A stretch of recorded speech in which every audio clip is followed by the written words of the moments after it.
Hey everybody, this is James from Board Game Domain, and today we're going to take a look at Galaxy Defenders.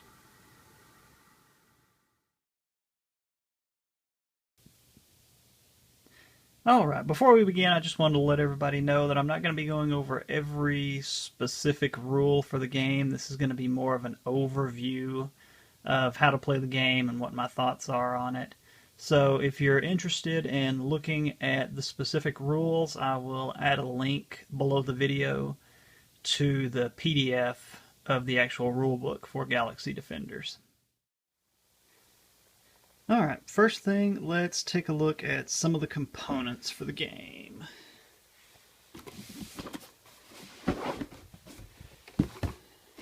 First thing, we've got the rulebook, of course, which it is it's a very nice rulebook.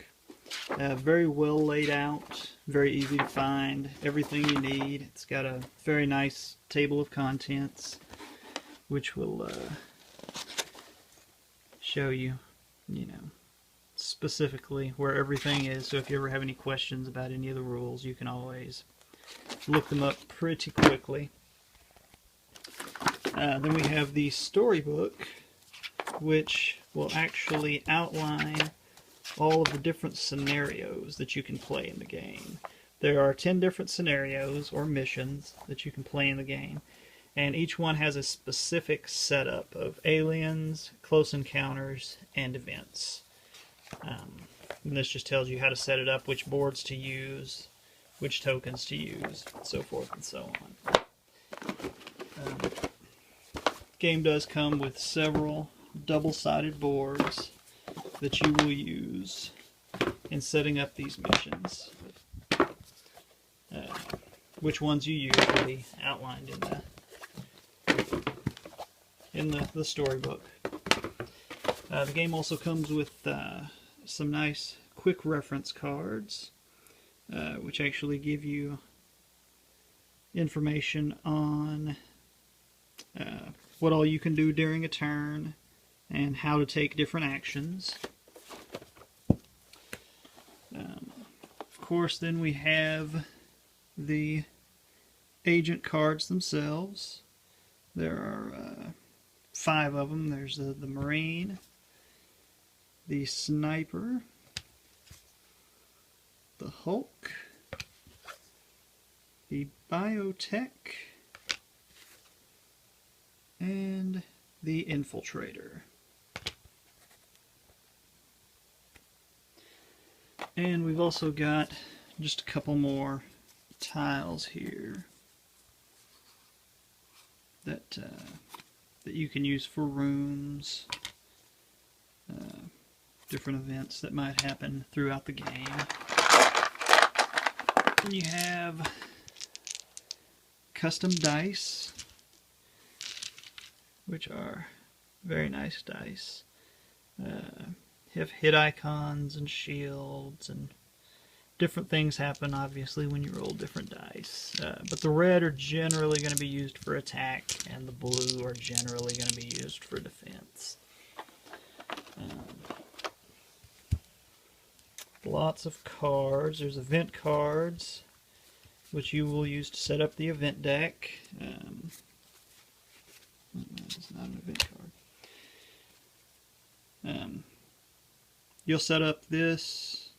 You'll set this up per the instructions in the storybook, and once you actually go through all of these, if you end up going through all of these event decks, then you've run out of time, and that's the end of the game. You also have Close Encounter cards, which actually just tells you how the aliens activate.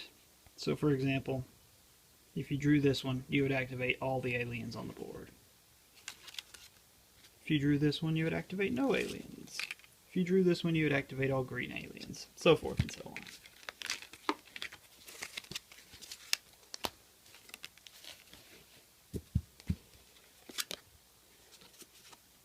And then you also have the alien cards.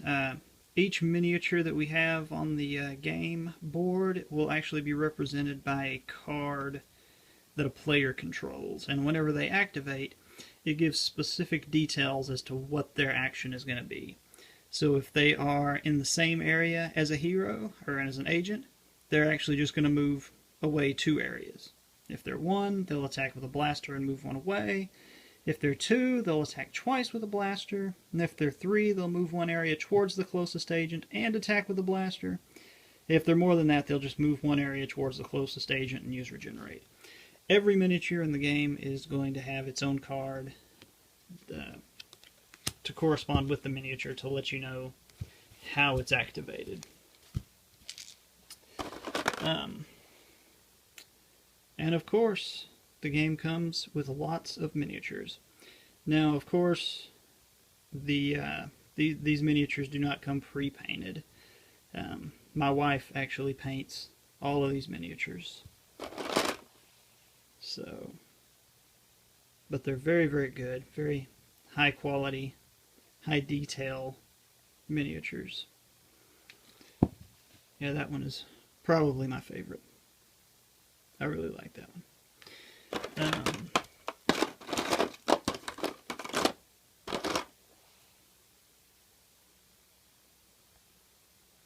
We can focus in on these guys. Yeah. Very good. And then, of course, we also have the heroes. That's the Biotech.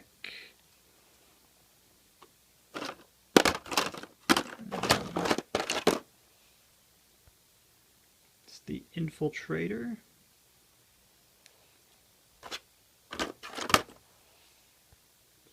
The Sniper.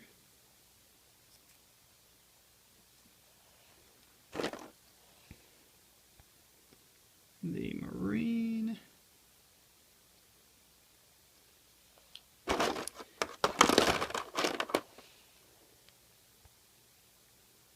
There is the Hulk.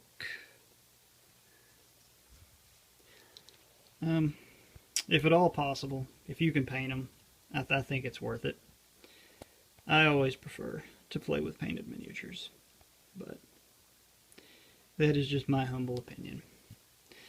That's not all that comes in the box, and everything fits quite nicely. Everything's got its own space, its own spot. The lights can fit right back down in there.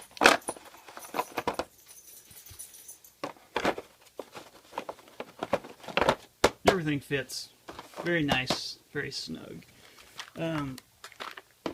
But I actually use one of these to keep track and separate all of my smaller pieces. And these are some more of the other pieces that come with it. There are weapons, alien weapons that you can get.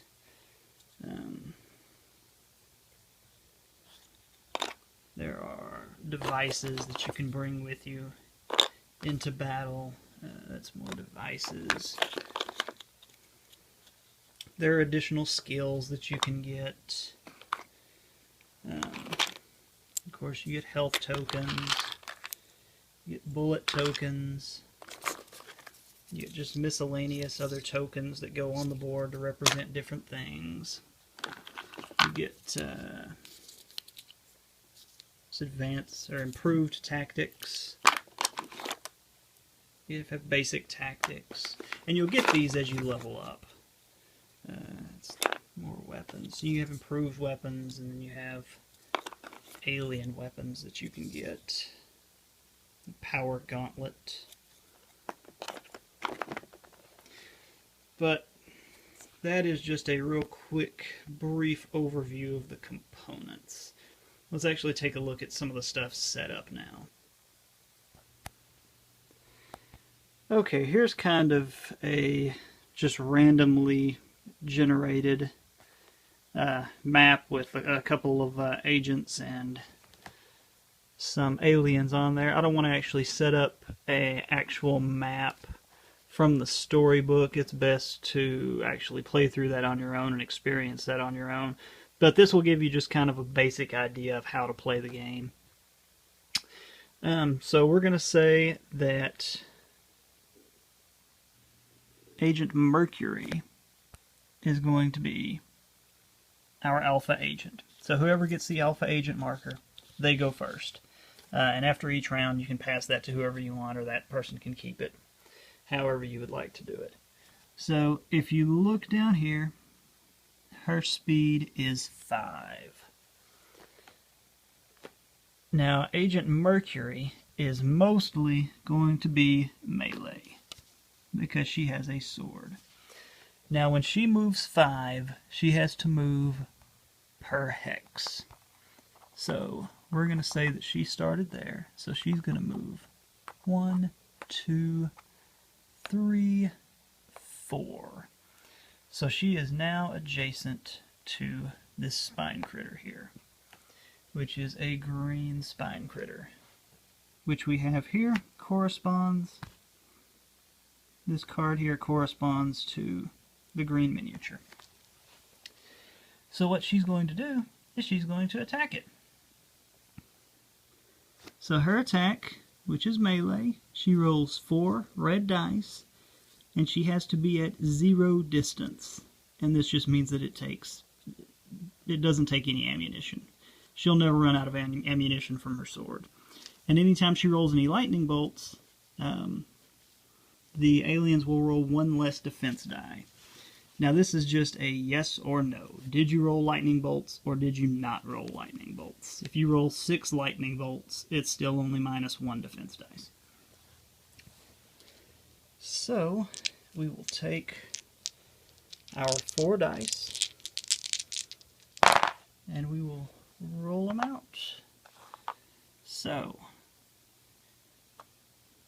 skulls are bad. They just cannot, they're just dice that cannot ever be re-rolled. They are stuck as a skull for the battle. A GD is worthless in battle. It's good for leveling up, but not good in battle. So we got 2 hits, and we got our lightning bolt, so the alien will roll 1 less defense die. Normally, an alien will roll the number of defense die per hit. So we'll roll 1 defense die per hit. But he lost 1 because of the lightning bolt effect of her sword. So the alien is only going to roll 1 defense die. And he rolls a shield. So he blocks 1, but he takes 1 damage. So how we usually do it, you can do it however you like, but we usually just put it right here on the board to keep track of it. So that guy has taken 1 point of damage. And the good thing about these damage tokens is that they're double-sided. So all you have to do is flip it over when he takes his 2nd point of damage. So, that is it for Agent Mercury's turn. So now what we do at the end of her turn is we are going to draw a Close Encounters card. So, we activate all aliens. That's never a good card that you want to see come up. So what happens is whoever is the alpha agent, they will activate their aliens first. So the alpha agent has 2 spine critters, both of them blue. As you can tell by their bases, there are blue and there are green. So let's look and see what the spine critters do. Neither of them are at 0.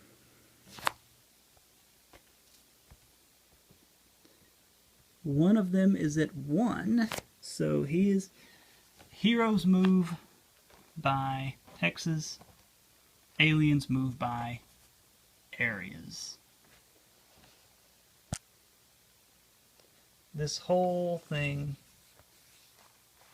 with the white border around it is an area. So the alien is actually going to move this entire area here.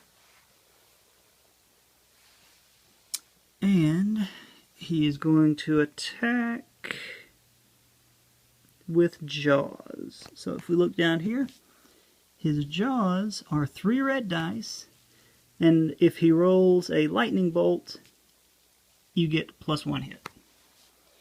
Okay. So, let's roll the 3. Oof. So, we got 2 on that one and 1 on that one. So we got 3 hits, but no lightning bolts. So that's fine. So now because there were 3 hits, our agent gets to roll 3 dice. You always roll the number of dice as the number of hits. And our hero blocked 2 of them. So Agent Mercury is going to take 1 point of damage.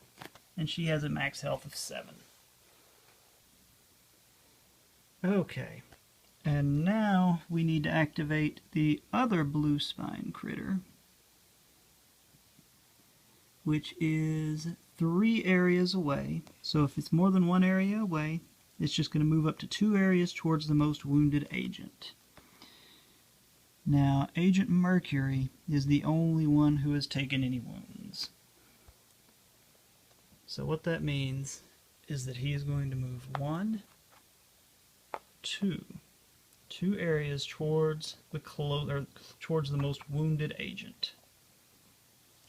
Alright, so now that the Alpha agent has activated both of her spine critters, it is now time for Agent Chromium to activate his spine critter. And his ability is, if adjacent to 2 or more agents, attack them with the spine. Otherwise, attack with jaws. As you can see, the green one is only adjacent to Agent Mercury. So, he is going to attack with jaws, which is 2 red dice.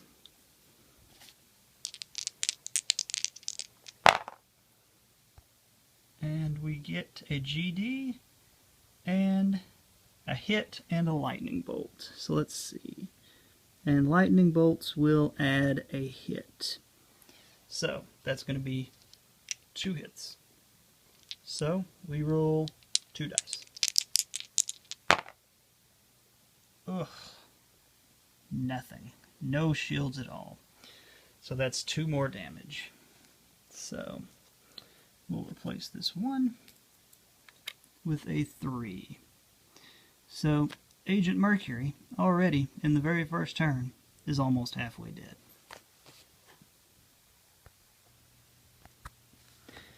Alright, so let's move on to Agent Chromium now.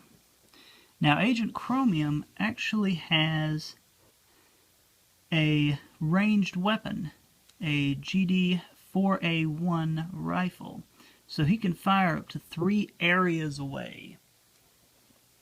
Now, if we look here, he is easily within range of those, and he's also within range of that guy up there. But he's going to actually help out his partner down here. So, Agent Chromium is going to attempt to shoot this guy right here, this blue spine critter.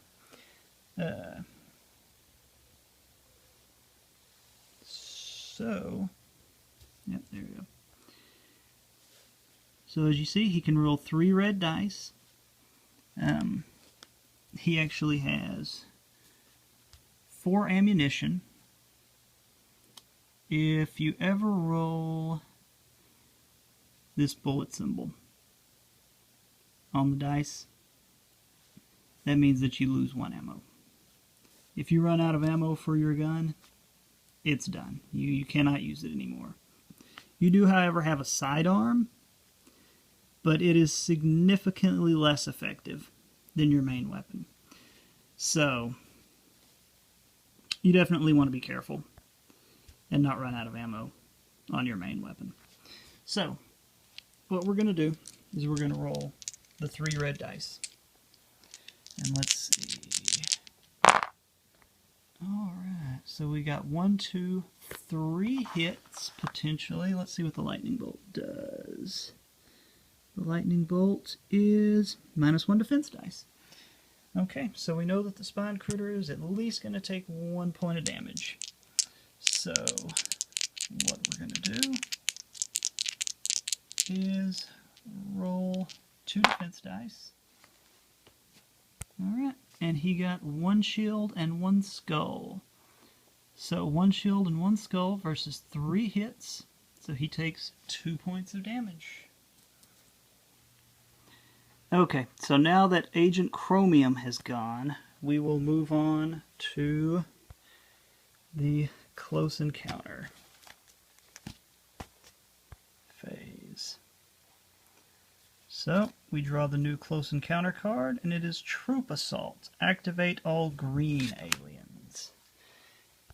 Now the only green alien that we have out right now is this green spine critter that's right next to Agent Mercury. So it is going to use its jaws, which is 2 red dice. So we have 2. So 2 hits. So for 2 hits, as always, we'll roll 2 blue. Well, it's a little bit better than last time. We got 1 shield and nothing there. So Agent Mercury has officially passed the halfway point for her health. Alright, and that fortunately was the only green alien on the board. So now that both agents have gone, we now move on to the event phase. So we will draw the top event card. And what this says is reveal the most distant signal from the agents. If it is an alien, activate it. So what that means is there are signals on the board. Now obviously these are walls or some sort of other barricades to where we do not have line of sight to actually see what these signals are. The radar can pick them up and we know they're there, but we don't know what they are. We don't know if they're human or if they're alien. So what we're going to do is we are going to reveal the one that is most distant from the agents. So we'll reveal this one. That one's probably, yeah. So what we'll do is we'll flip it over, and it's an alien. So we revealed an alien. So now we will draw the top 8 card of the alien deck. So we have a Xeno Beta coming out. Now you want to distribute the cards as evenly as you can amongst the players. So Agent Mercury already has 2 spine critters. So we'll give Agent Chromium the Xeno Beta. So let's take the Xeno Beta figure.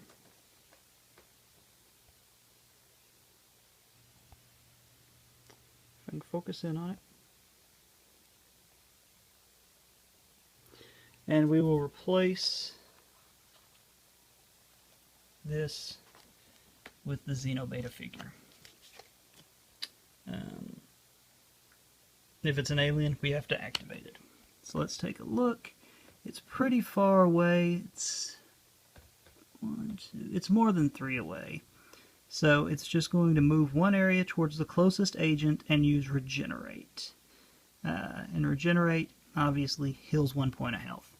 He's taken no damage so far, so it's not really going to be an issue for him. He cannot move through these walls, obviously, so he's going to have to go around. So he's going to move 1 towards the closest agent.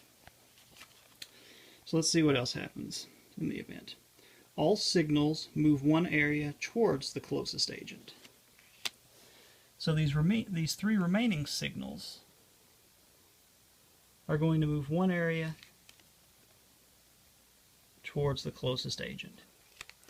So this one is going to move here. This one, actually they're all probably going to move towards Agent Mercury. Now if you look, Agent Mercury actually has line of sight on this one now. Because this is blocking line of sight for this one. But she has line of sight on this one. So we'll flip it over and see what it is. Oh, thank goodness. It's just a human. So no more aliens. It's just removed from the board, and we're safe.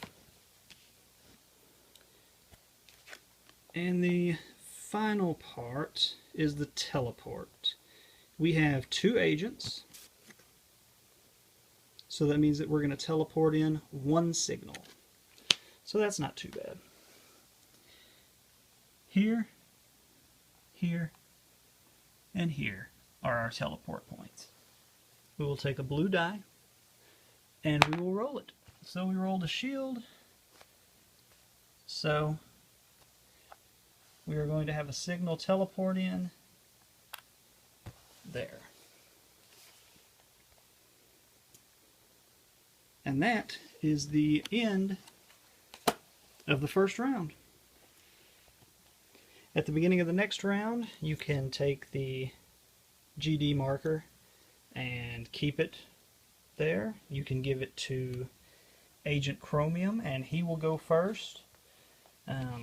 Obviously, if you have more players, you can give it to whoever it is strategically best to go first.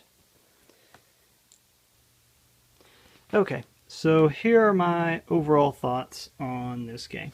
I really like this game. I really enjoy it. We really like cooperative games anyway. So any game that allows this type of cooperation, we really enjoy. And it's a pretty challenging game overall. Even some of the early missions are very challenging, and you really have to work together as a team if you want any chance at all of actually beating it. As I mentioned before, I really like the component quality.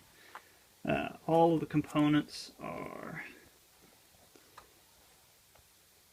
very nicely done. Very nice. You have nice custom dice.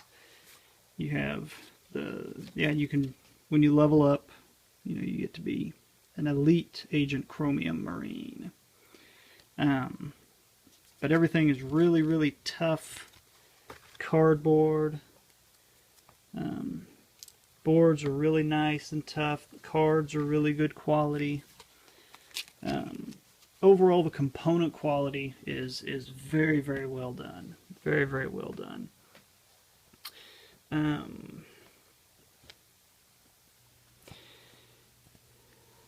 Being able to level up throughout the game is very good. It scales very well. You can play it as a campaign to where you can level up once per mission.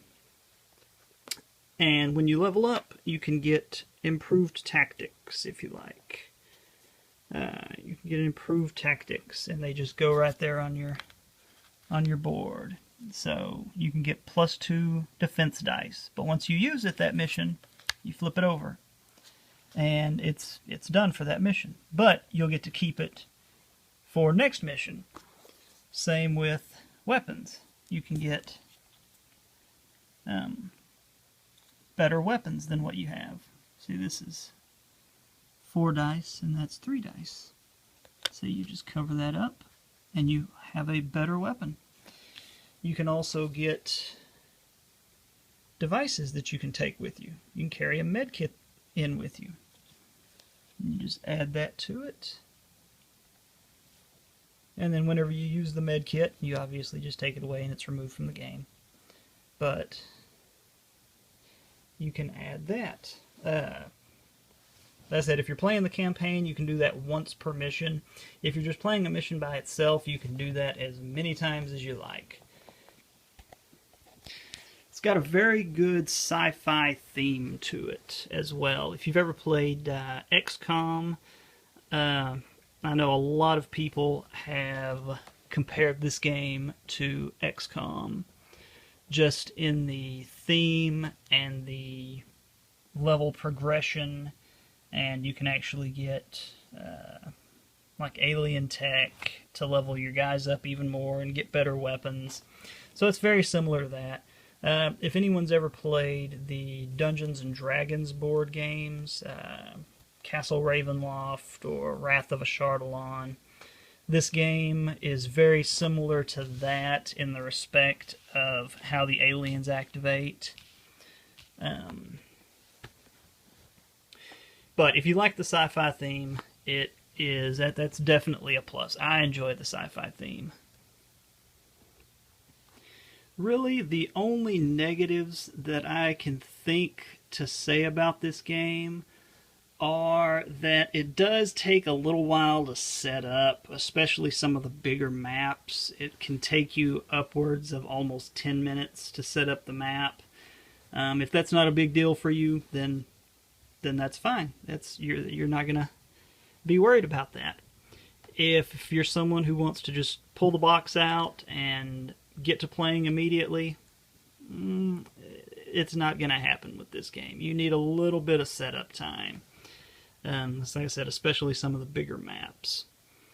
The other thing that some people might not like, I don't really mind, but there is a lot of dice rolling. So your fate is going to be determined a lot of the time by the roll of the dice. So you may have some master plan that's been well laid out and thought out and strategized and discussed over the past 30 minutes, and a couple of bad rolls of the dice and you're done. But that comes back to the challenge of the game. It is a challenging game. Another thing that I don't really like is the player elimination. If one of your characters is killed, one of your agents is killed, then that character is actually just removed from the game. And considering that some of these missions can take upwards of an hour or so to play, getting eliminated within the first 10 minutes could potentially be pretty game-breaking. I guess if you had someone eliminated within the first 10 minutes, I suppose you could just restart the mission with no ill effects. But I just kind of wish that there was another way to get around that. Well, thank you all for watching, and I hope that you enjoyed. If you liked the video, please give it a thumbs up and show your support. If you would like to see more videos, let me know what you would like to see. Let me know if there's anything I can do differently. There will definitely be more videos coming out soon, so if you would like to see those when they come out, please subscribe. Again, thank you for watching, and I'll see you next time.